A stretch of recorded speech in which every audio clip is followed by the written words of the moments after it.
வாய்விட்டு சிரித்தால் நோய்விட்டு போகும் என்பார்கள்.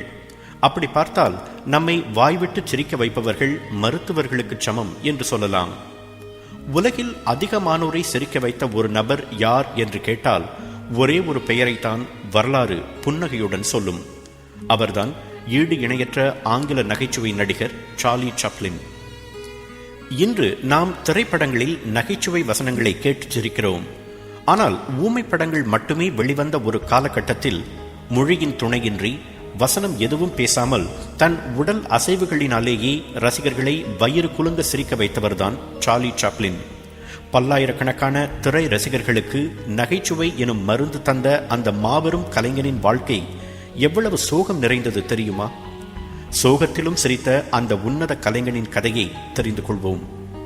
1889 ஆண்டு ஏப்ரல் 16 லண்டனில் பிறந்தார் சார்ல்ஸ் ஸ்பென்சர் சாப்ளின். அவரது தந்தையும் தாயும் மேடை இசைக்கலைஞர்கள். மிகவும் ஏழ்மையான நிலையில் இருந்தவர்கள். கிடைக்கும் பணத்தை எல்லாம் குடித்தே தீர்த்தார் தந்தை. அதன் பலன் நடக்க பழகும் முன்பே நடனம் ஆடவும் பாட்டு பாடவும் கற்பிக்கப்பட்டான் சிறுவயது சாப்ளின். 5 வயதே ஆன போது சார்லி சாப்ளினின் முதல் மேடை அரங்கேற்றம். தாய் நோய்வாய்ப்பட்டதால் பையனை மேடைக்கு தள்ளினார் தந்தை. மிரண்டு போன சாப்ளின் மேடையில் ஏறி தனக்கு தெரிந்த ஒரே பாடலை திரும்ப திரும்ப பாடினார்.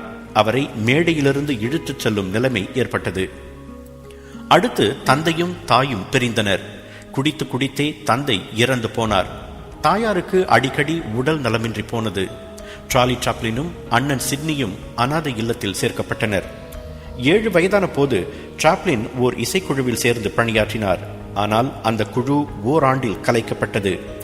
அண்ணன் சிட்னி கப்பலில் வேலை பார்க்க சென்று விட்டதால் சில ஆண்டுகளை தனிமையிலேயே கழித்தார் சாப்ளின். 14 வயதில் ஓர் மேடை நாடகத்தில் நடிக்கும் வாய்ப்பு அவருக்கு கிடைத்தது. அதனை நன்கு பயன்படுத்திக் கொண்டார். பத்திரிகைகள் அவரது நடிப்பை பாராட்டின. பின்னர் சாப்ளினும் அண்ணன் சிட்னியும் புகழ்பெற்ற ஃப்ரெட் கானோ குழுவில் சேர்ந்தனர். அந்த குழு அமெரிக்காவுக்கு சென்று மேடை நாடகங்களை நடத்தியது. அதில் நடித்த சாப்ளினின் பெயர் திரையுலகின் கவனத்தை ஈர்த்தது. 1913 ஆண்டு 24வது வயதில் கீஸ்டோன் பிலிம்ஸ் ஸ்டுடியோ என்ற அமெரிக்க திரைப்பட நிறுவனம் அவருக்கு நல்ல வாய்ப்பை வழங்கியது. அவர் அமெரிக்காவுக்கு குடிபெயர்ந்தார். மேக்கிங் அ லிவிங் என்ற தனது முதல் திரைப்படத்தில் ஒரு கருப்பு கோட்டும் பெரிய தொப்பியும் நீர் யானை மீசையும் கண்ணாடியும் அணிந்து நடித்தார். அதுவே சார்லி சாப்ளினின் அடையாளமானது. தனது 25வது வயதிலேயே 20 Minutes of Love என்ற முதல் படத்தை இயக்கினார் சாப்ளின். அதன் பிறகு பல படங்கள் அவரது கைவண்ணத்தில் மலர்ந்தன. தனது எல்லா படங்களிலும் எல்லோரையும் சிரிக்க வைத்த சாப்ளினின் திருமண வாழ்வில் கசப்புக்கு மேல் கசப்பு. 1918 16 வயது நடிகை மில்ட்ரட் ஹாரிஸை காதலித்து திருமணம் செய்து கொண்டார். அடுத்த ஆண்டு அவர்களுக்கு பிறந்த முதல் குழந்தை 3 நாட்களில் இறந்து போனது.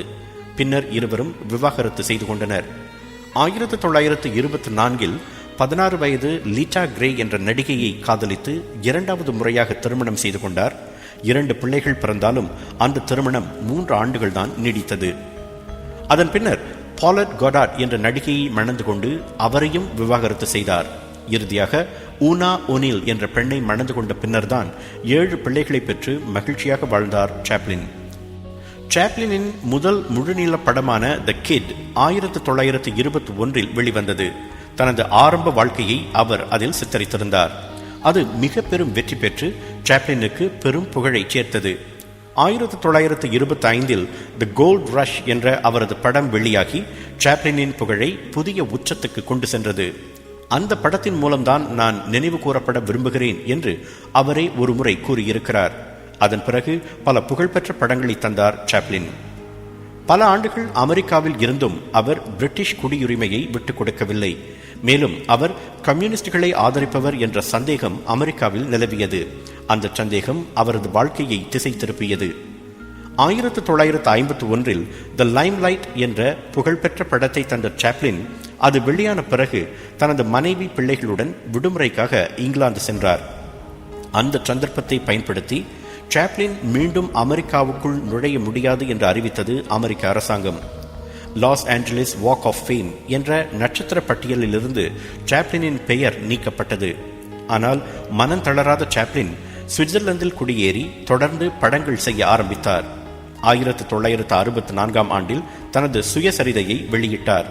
1967 அவர் இயக்கிய கடைசி படம் வெளிவந்தது. 1972 ஓர் அதிசயம் நிகழ்ந்தது. திரைத்துறையில் பல உன்னத படைப்புகளை தந்தவர் என்பதையும் மறந்து எந்த தேசம் அவரை தனது எல்லைக்குள் மீண்டும் நுழையக்கூடாது என்று கட்டளையிட்டதோ அதே அமெரிக்கா 20 ஆண்டுகள் கழித்து சாப்ளினை திறந்த கைகளுடன் வரவேற்றது.